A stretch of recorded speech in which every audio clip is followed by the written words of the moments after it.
Bunda itu biasanya sebelum tidur minum jamu atau minum susu. Ini biskuit ya yang dicemplungkan ke susu. Mari makan ya. Allahumma barik lana fima rozaqtana wa qina adzabannar. Bismillahirrahmanirrahim.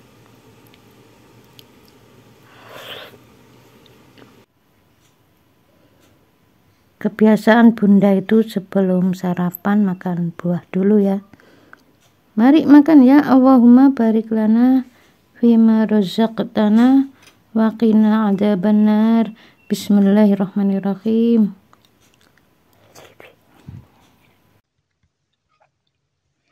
Jadi yang kena radang paru waktu balita itu kalau dewasa ya insya Allah bisa sembuh tanpa diobati.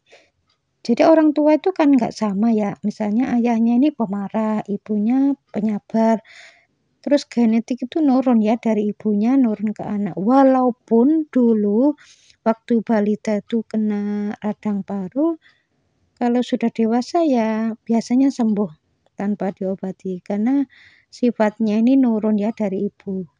Tapi kalau sifatnya ini nurun dari ayah, ayahnya ini kan pemarah. Nah itu waktu balita kena radang paru sampai balik sampai tua pun biasanya nggak sembuh karena sifatnya tuh sama dengan orang tua. Caranya gimana supaya sembuh ya? Caranya harus kembali ke jalan Allah. Jadi cara tobat ya sudah diajarkan oleh Rasul. Wasari'u ila maufiratim mir rabbikum. Ayat ini menunjukkan kita ini disuruh bersegera. Jadi kalau sudah ada kesalahan disuruh secepatnya mohon ampun pada Allah, berjanji nggak ngulangi. Jadi yang selama itu emosian, jengkelan, ngambekan, ini yang harus ditobati. Titik mana? Jadi kalau paru berhubungan dengan marah yang ada di dada sebenarnya, itu yang harus ditobatkan pada Allah Ta'ala. Jadi tobatkan pada Allah, minta maaf pada pasangan, belajar untuk memahami keadaan sehari-hari. Jadi belajar kekurangan pasangannya itu apa, harus dipahami. Kalau memang itu kurang ya diberi masukan lah ya. Kalau memang pasangannya itu punya kekurangan, oh ini ya harus diberi masukan agar bisa memperbaiki kekurangannya, kan gitu. Jadi bukan berarti kalau sudah jadi imam kamu harus nurut karena aku ilmu agamaku lebih tinggi ya, nggak bisa seperti itu. Manusia itu tidak akan sempurna walaupun ilmu agamanya itu tinggi, tidak akan sempurna. Kalau ada ujub, riak, sombong di situ dia akan jatuh, akan dijatuhkan dengan bicaranya sendiri. Walaupun pasangannya dan anaknya itu tidak menjatuhkan, ya suatu saat akan dijatuhkan oleh Allah lewat orang lain. Jadi kalau memang ingin sembuh, ini titik kuncinya ya di situ ya. Tobat, berjanji nggak ngulangi, nggak emosian, nggak jengkelan, nggak ngambekan, mohon ampun pada Allah di titik kesalahannya dan minta maaf pada pasangan dan dibuktikan. Jadi kalau sudah tobat mohon ampun pada Allah, minta maaf pada pasangan itu dibuktikan nggak emosian, nggak jengkelan, nggak ngambekan. Insya Allah yang selama ini radang paru diberikan kesembuhan oleh Allah.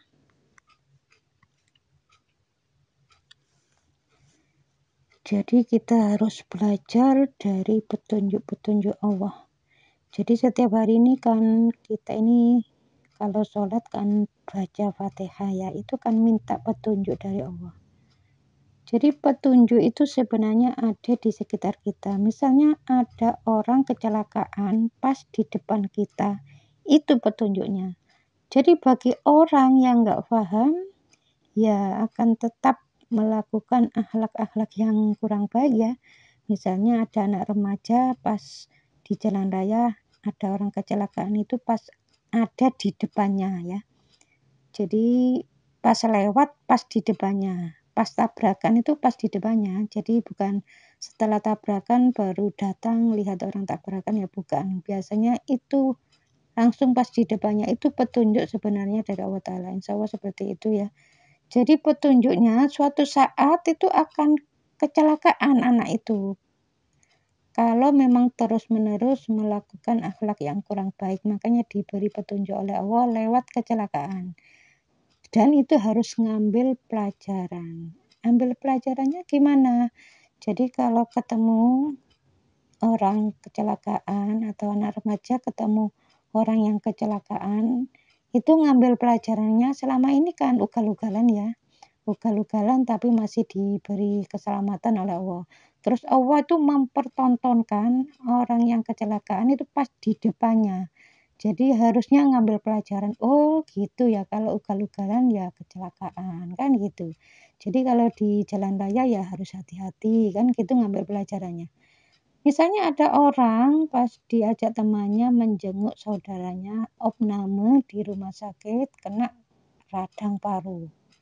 Ya suatu saat dia akan kena radang paru kalau nggak ngambil pelajaran. Jadi Allah itu sebenarnya ya sebelum memberikan orang itu penyakit, Allah itu memberikan petunjuk agar orang itu bertobat, agar ngerti, gitu loh maksudnya. Jadi misalnya dipertontonkan dengan orang yang kena radang paru. Itu suatu saat dia akan kena radang paru kalau terus-menerus sering marah. Ya, marah disimpan atau marah yang dikeluarkan. Walaupun marahnya itu bukan tingkat tinggi ya, jadi ngomel. Ngomel itu kan marah ya, tapi marahnya itu ya kelasnya bukan level tinggi ya. Jadi suatu saat akan seperti itu. Jadi sebelum kena radang paru itu dipertontonkan orang yang kena radang paru. Harusnya kan ngambil pelajaran. Itu sebenarnya petunjuk dari Allah. Ngambil pelajarannya di mana ya? Selama ini orang itu sering menyimpan marah, sering ngomel-ngomel ya. Oh, selama ini aku ngomel-ngomel. Kalau ngomel terus gak mohon ampun, gak cepet tobat ya suatu saat seperti orang itu radang paru kan ya, gitu ya.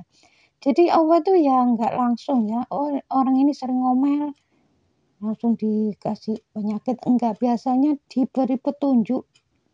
Jadi petunjuknya tuh seperti itu, jadi dipertontonkan di depannya misalnya orang kecelakaan, misalnya ada anak ugal-ugalan ya, selama ini kan diberi keselamatan oleh Allah ya, suatu saat akan kecelakaan. Harusnya ngambil pelajaran, oh kalau di jalan harus hati-hati, kalau ugal-ugalan nanti kecelakaan, kan gitu. Jadi siapapun yang kena radang paru atau flek atau TBC kembali ke jalan Allah. Jadi harus benar-benar dijalankan ya, taubatan nasuha itu harus benar-benar dijalankan, insya Allah Allah itu memberikan kesembuhan.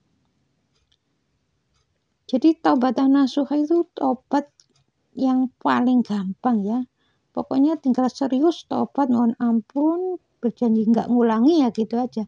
Kalau masih ngulangi itu yang namanya taubatan nasuha itu berjanji nggak ngulangi ya. Kalau masih mengulangi lagi ya bukan taubatan nasuha itu ya. Itu namanya kapok lombok. Ya mudah-mudahan video ini ada manfaatnya ya. Assalamualaikum warahmatullahi wabarakatuh.